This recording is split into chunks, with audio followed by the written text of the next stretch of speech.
MMA Oddsbreaker, I'm Frank Trigg. This week we're talking to Karo the Heat Parisyan, getting ready to fight Phil Baroni July 25th in Pechanga Resort in California on Bellator, of course on Spike TV. Karo, how's it been, bud? Oh, it's been great, Frank. It's been pretty good, Training, everything's going pretty well, Got my head straight on. A lot of good stuff going on, man. When you're part of the sport and you're doing what you're supposed to be doing, your life kind of takes a good track, You know exactly what I'm talking about. You've been there, done that. So it's like you're on the right track. You're training. You're doing good.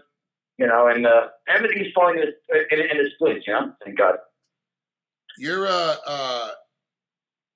You had a lot of public problems back in the day, and now it seems like everything's kind of handled. You've got everything put together correctly.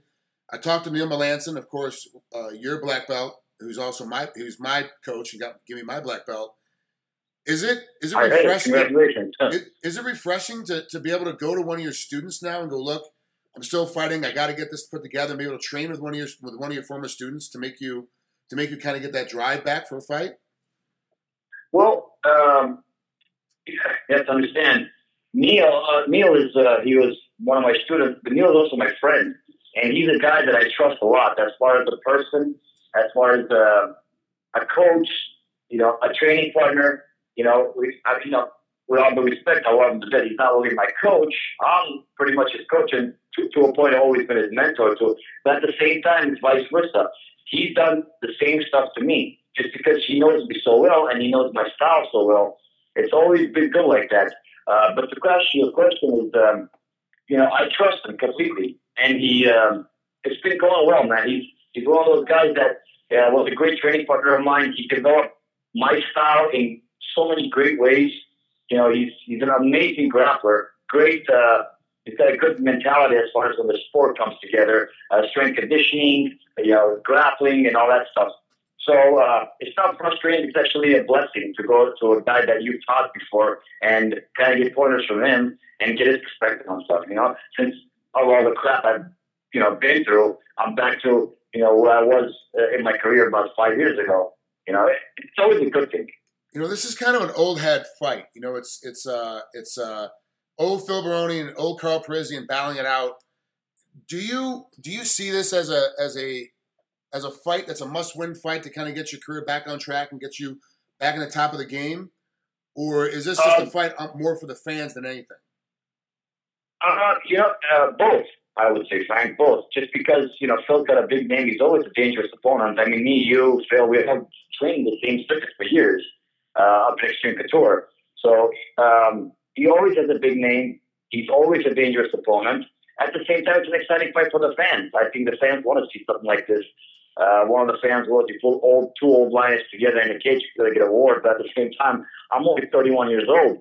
I'm not 32 yet. I turned 32 in August, end of August. So I'm still young. But, I've been around the game for such a long time. I guess that's what people kind of mean, to get two old lions in the cage. But I think it's both. It's an exciting fight for the fans, and at the same time, it's a good fight for me. Get a godly, get a good win over Phil Baroni. It's still skyrockets. That'll be 2 good wins under my belt at Bellator, and that'll prove to everybody that I'm back to where I was and only getting to get better. And I'm eventually, 31 years old, I'll get my belt, I'll get my title shot, I'll get my belt, hopefully, and just we'll go on from there. Do you see this as the only way to make the fans be impressed is you have to finish Phil, or will decision victory do the same thing for you? With all due respect, I think to get the nod, get my hand raised up in any way, it's great. A win is a win. But at the same time, I would like to finish Phil Baroni. I think I have all the tools and I have all the guns to finish Phil. Again, Phil's a great fighter, experienced guy, fought, same circuit for years, etc. But I think my skill set is a little bit higher than Phil's. I should be able to exploit his stand-up and whatever he throws at me. Nothing that I've never seen before. I've seen everything in the cage. I think I should be able to finish him. I don't know. That's my plan. It might be a knockout. It might be a submission. Who knows? My last fight with Ron Kester, I had never KO'd anybody in my life, and I knocked the guy out, and he was supposed to have better hands and better stand-up than me, So it is interesting how the sport has changed. Do you see your style having to adapt every time that you compete because the game is changing so much so quickly? Yeah and no. And I'll tell you why, Frank. With all due respect, a lot of fighters today, my hat's off to any fighter that walks in the cage because me and you know what it takes to walk in the cage at a level like that and fight. But at the same time, I think today 70% of fighters are better athletes than actually skilled fighters. Not too many of them are talented and skilled. I mean, you know, eventually you have to have some kind of a skill set to fight in the cage, UFC, Bellator, etc. But at the same time, I think it's better athletes these days. Guys are doing more CrossFit and more strength conditioning than, you know, doing the grappling and the sparring and the boxing like we used to, or we do, you know? So I think the game has evolved a lot, and I'm just trying to keep up. But like I said, one good thing that I have on my side is I'm only 31 years old. I have a lot of technique. I have a lot of skill set. I just have to put everything together, and I'm one deadly package.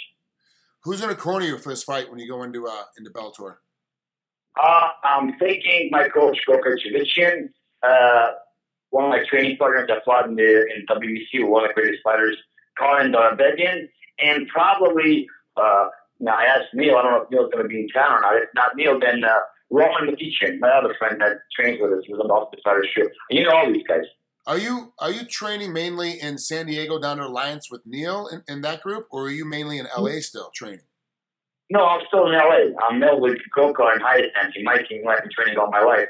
I did a week out in San Diego, and just to get a feel out to how Alliance is and Neil's and everything. And dude, I fell in love with the gym. It's great. A lot of great training partners, a lot of good guys. No ego, it's a place that I can see myself going and staying in training.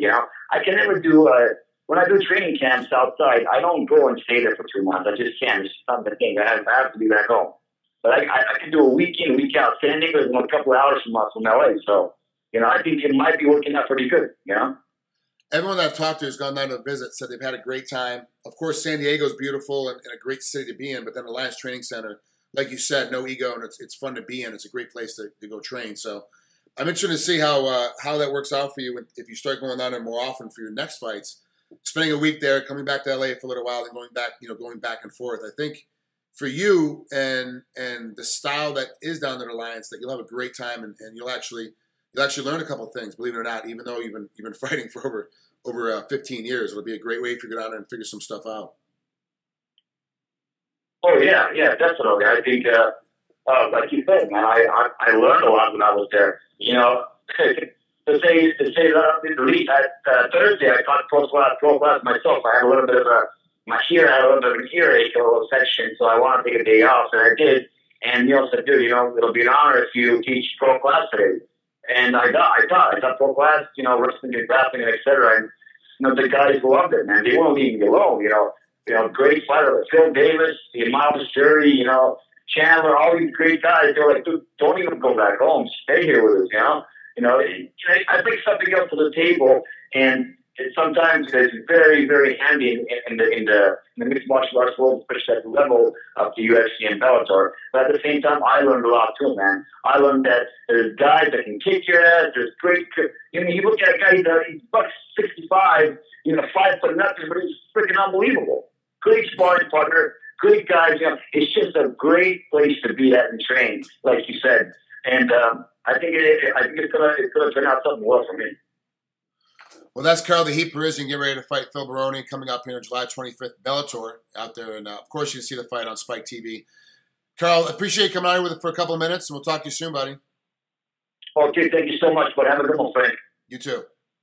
Bye.